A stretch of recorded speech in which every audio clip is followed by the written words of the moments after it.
5. Happy Friday.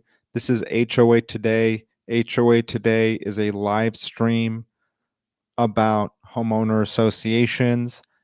HOA Today is brought to you by Zayuk. Zayuk is a smart property system. We are a company that provides software and inspection services that include reality captures and for HOA's reserve studies inspection. So we pair that inspection with your annual reserve study and give you a reality capture, something for you to take back that is more than just a reserve study in itself. It is an actual as is of your property in that moment. So we will continue to current events within HOAs, which is usually what we speak about. Here is 8 news now. Las Vegas Vietnam veteran left paying the bill after HOA tree roots cause issue. Although they trimmed the branches, Las Vegas home, and this is by 8 News Now, a Vietnam veteran, survivor of Agent Orange, had a smell coming from the exposed sewer line in his bathroom. Had that going on since June. Stemming from roots from an HOA maintained tree out in front of his house. One of the worst nightmares, he said. Open sewer in the dwelling you live in. Yes, it's just that's disgusting. The property management company alerted the individual, and that was Larry McClellan, that a that a landscaper would look over the problem, not a plumber.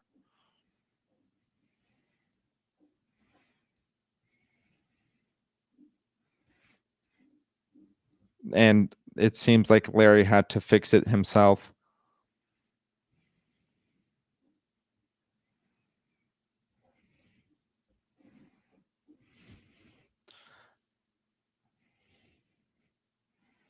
And he paid a bill that was $8,000, and he argued the HOA was responsible.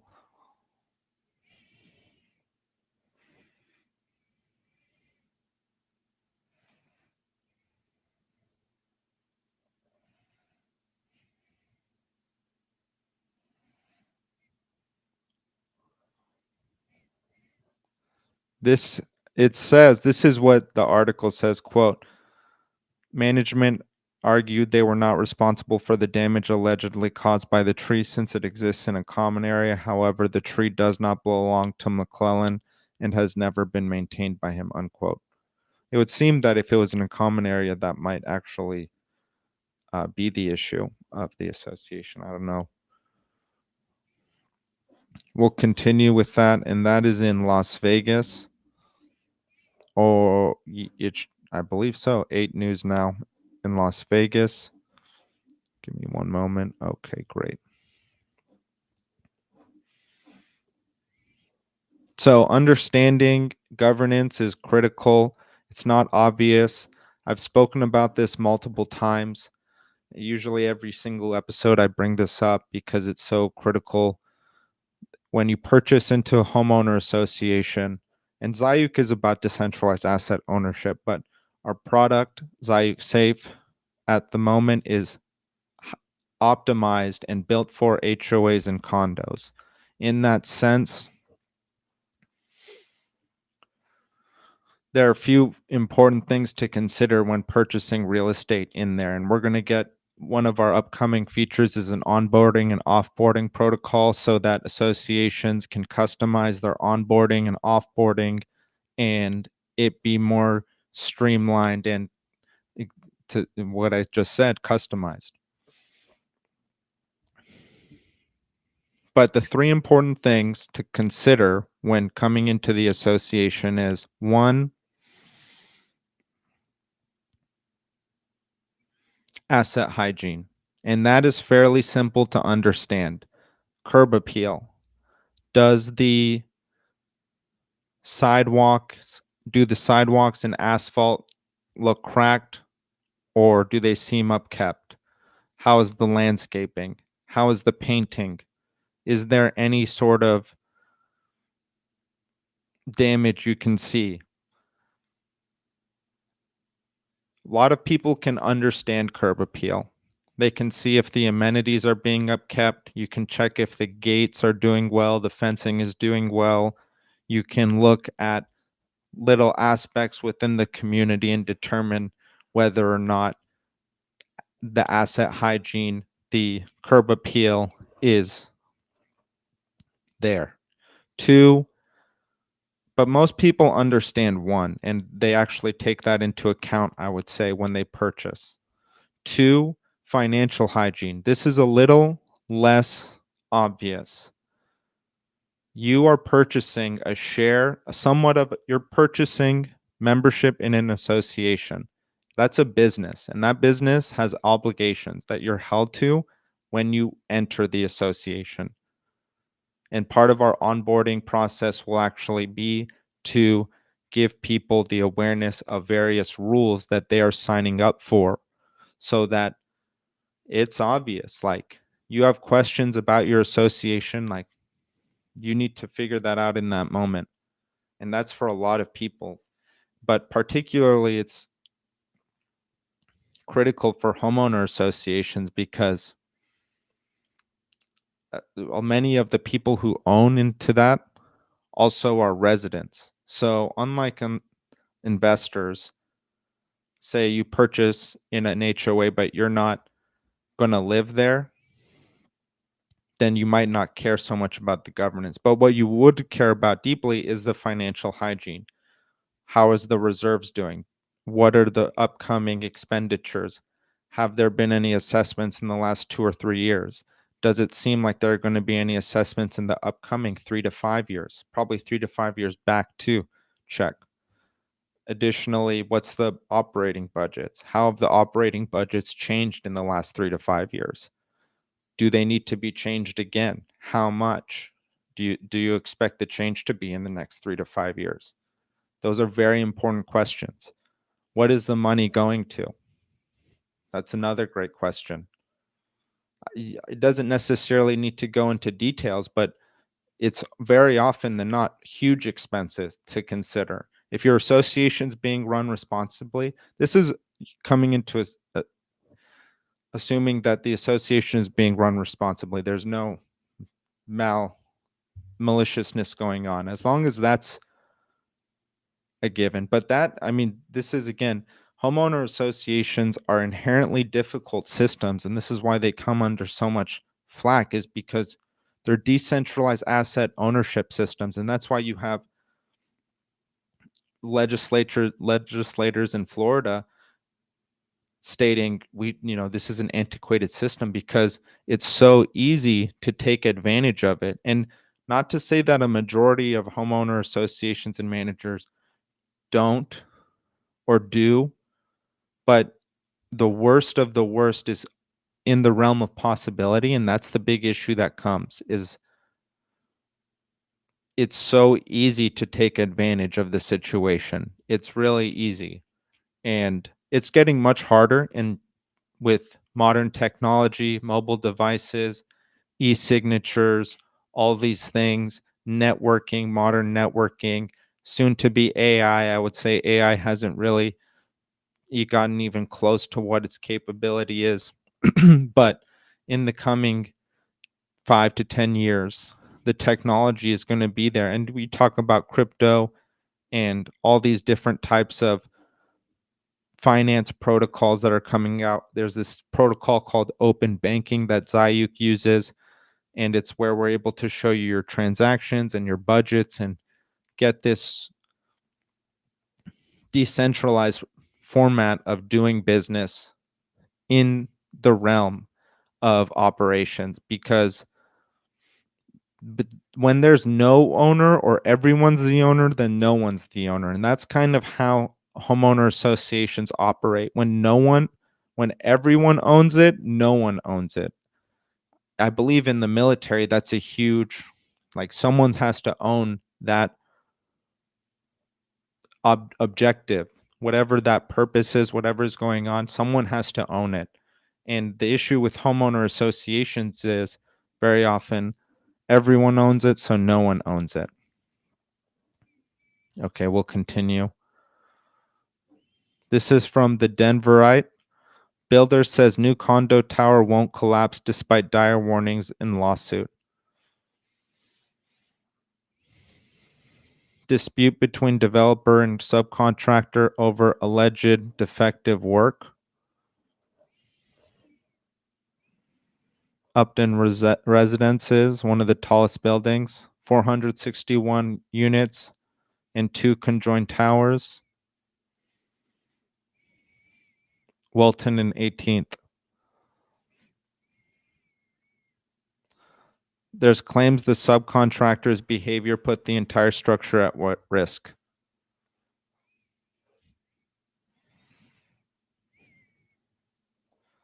It seems there's a claim in the court filings that a concrete subcontractor, GCon, removed temporary support system from a floor of the project, leading to cracking. If the contractor had continued to remove materials, the consequences of an unsupported structure may result in further cracks and potential collapse of the structure. The builder is tempering dire warnings. Project remains safe, secure, and successful development.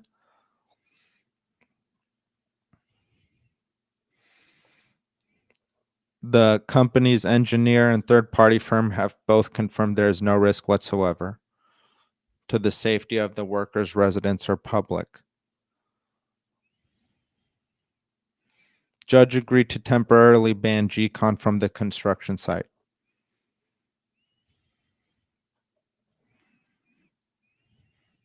This is a very complex issue, and in HOA specifically as well, there are lawyers and law firms specifically allocated to these types of issues, construction defect law firms.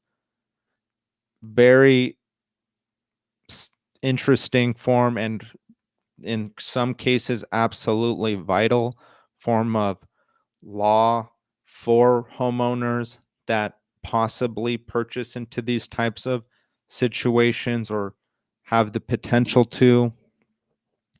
So there are actually law firms that specifically handle construction defect. And if you're part of a community or an association that,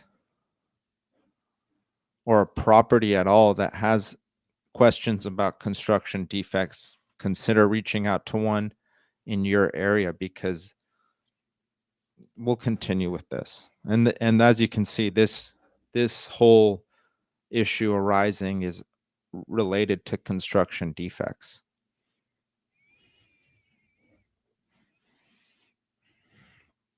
There was a declaration of a breach of contract.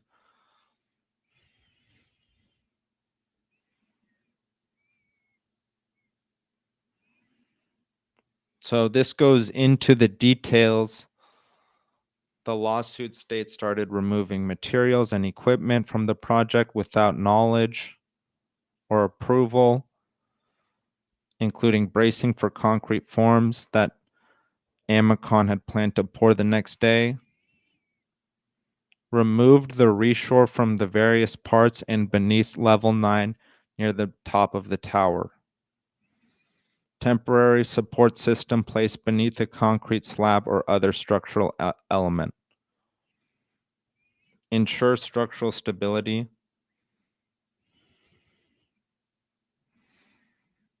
And the lawsuit is alleging that unauthorized removal of reshore and bracing on and below level 39 is causing cracks on level 38 as it is overloaded, bearing the weight of both levels 38 and 39. Wow.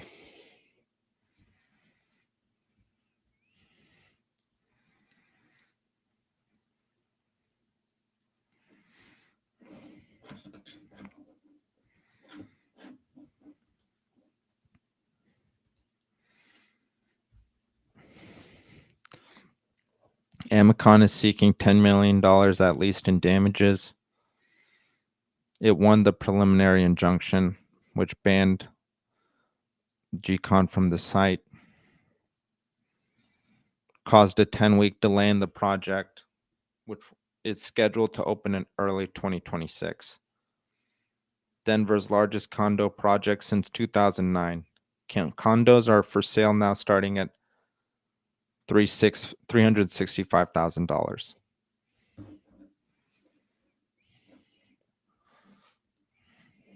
That's very unfortunate. Okay.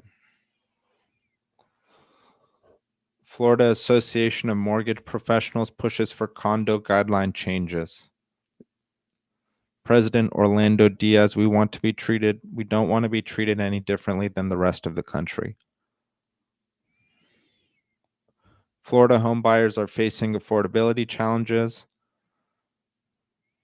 but with added regulatory hurdles.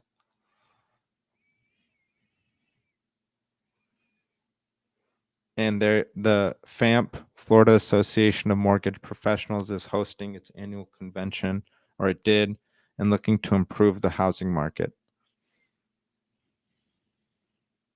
Affordability problem being hit on all fronts. Home prices through the roof, insurance hard to get, interest rates are high.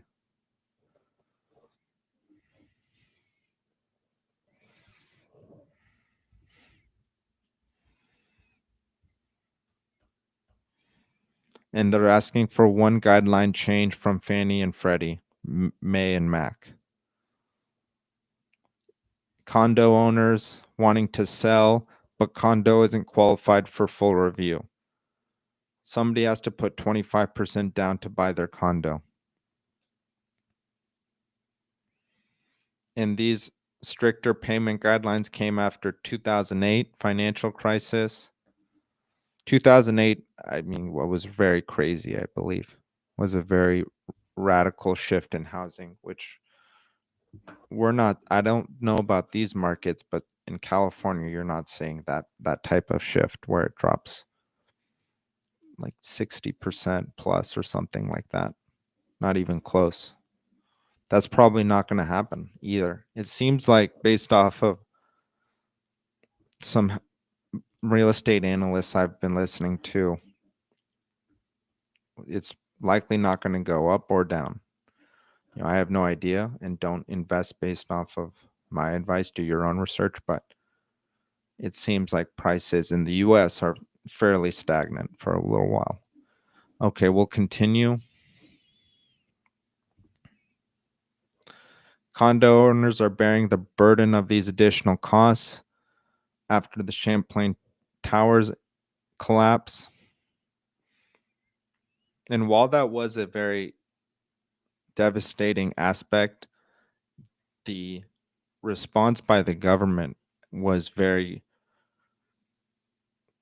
difficult. It was nearly impossible for some, and it was decades of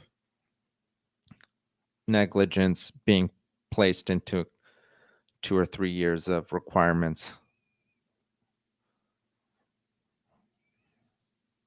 which was just too much. It should have been not that extreme with the financial reserves, in the sense of not being too quick about it. Probably all those reserves should have been there, but like in 10 years,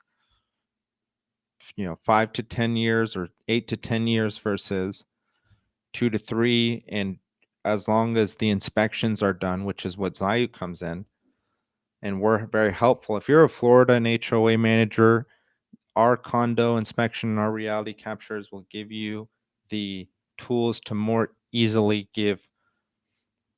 track these types of things, these types of issues, making sure year in, year out, you have a reality capture that is survey grade and you can reference for possible issues in your property, because the reality capture and having it in the same app as your daily prop tech items becomes really helpful, because you're already there doing your things, communicating with everyone, and then you're able to also reference like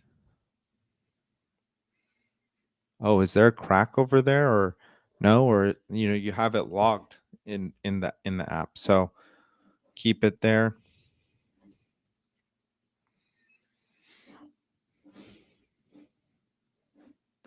All right, we'll continue.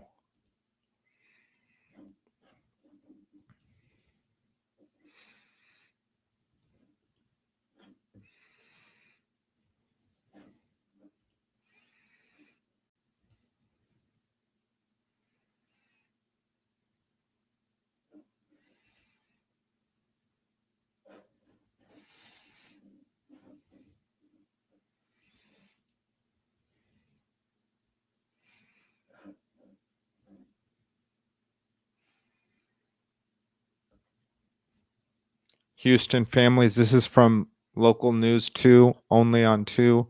Houston families paying rent HOA fees say Southeast condos are crumbling around them. Glenwood Village condominiums in Southeast Houston paying hundreds each month in rent or HOA fees, but their homes are unsafe and falling apart. Divided community, half units owned, tied to HOA fees of about $280 a month. The other half are rented for $1,000 or more. Renters don't pay fees, but they say repairs take months or never happen.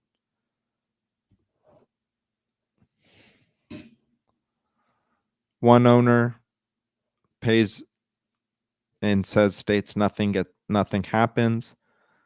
One renter pays $1140 a month and also states repairs take forever. Another woman lived without hot water for more than a year. Citations dating back to 2023. Property has been cited 3 times. Wow. Residents fear losing everything. Residents want answers. This is not good. You definitely don't want your property being in the news. It's just kind of not fun.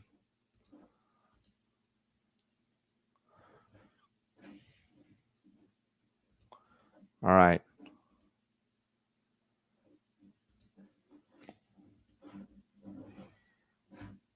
We're going to end it here. Thank you, everyone. Happy Friday. Have a great weekend ahead of you. Remember, don't live for the weekend, but enjoy the weekend and enjoy the week and, just enjoy the time you're having now. Thank you, everyone, and take care.